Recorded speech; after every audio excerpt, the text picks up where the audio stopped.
Hi all, welcome to my video.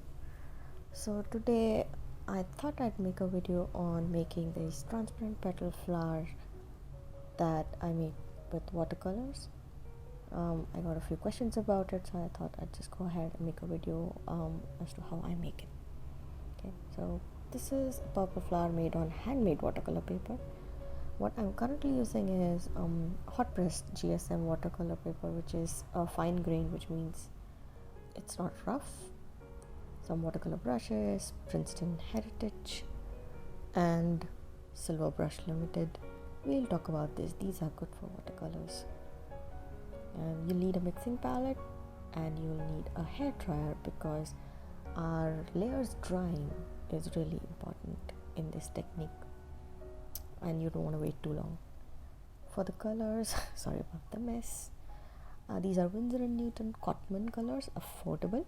I already have a purple in this palette, but if I wanted to have a different shades mixed, I have blues and I have reds, so I could do that. But this purple is really nice.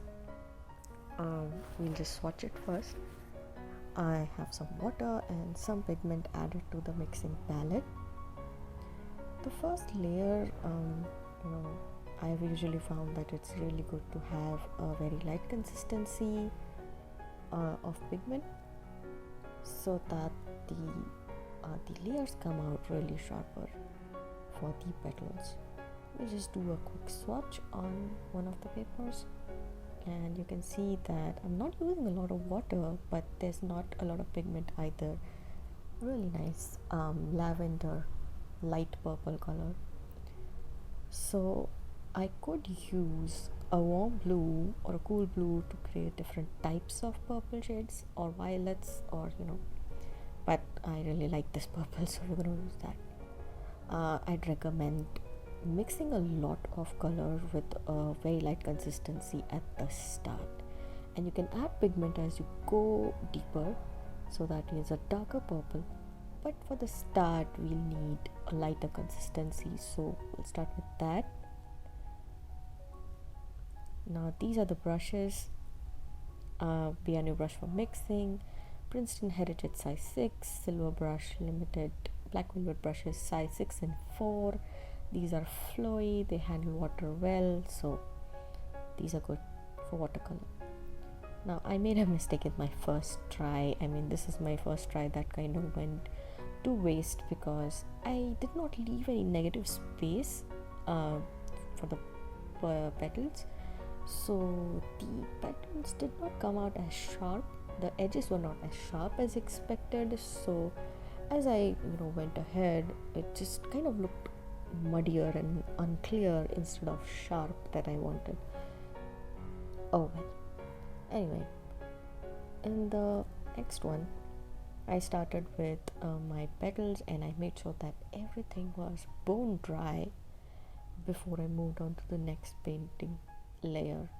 Now I reduced the number of petals and I had a white space in between them, which really made the second layer of petals stand out, made their edges a lot more sharper, as you can see.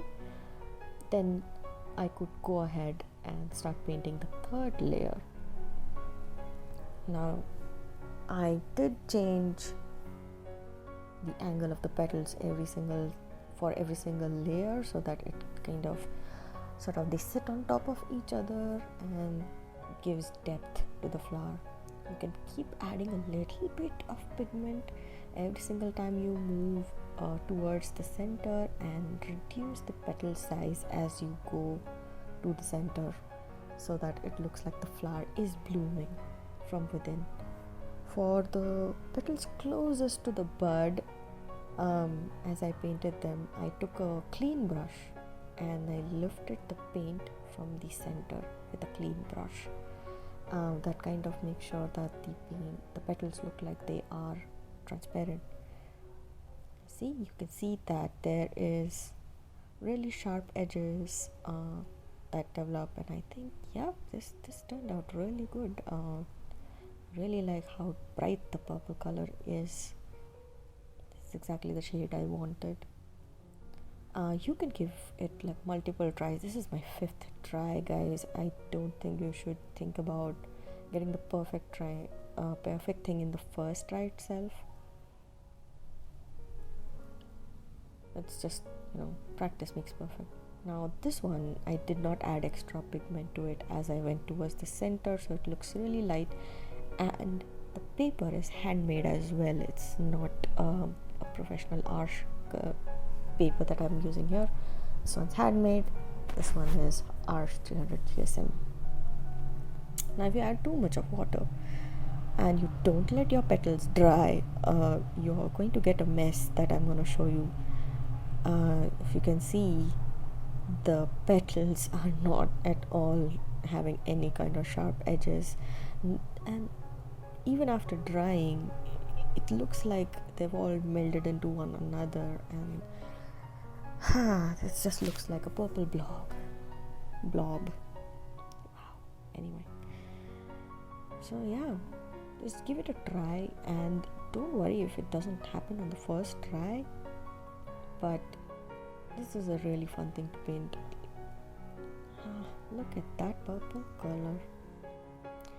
Bora Hey Army, I hope you enjoy making this.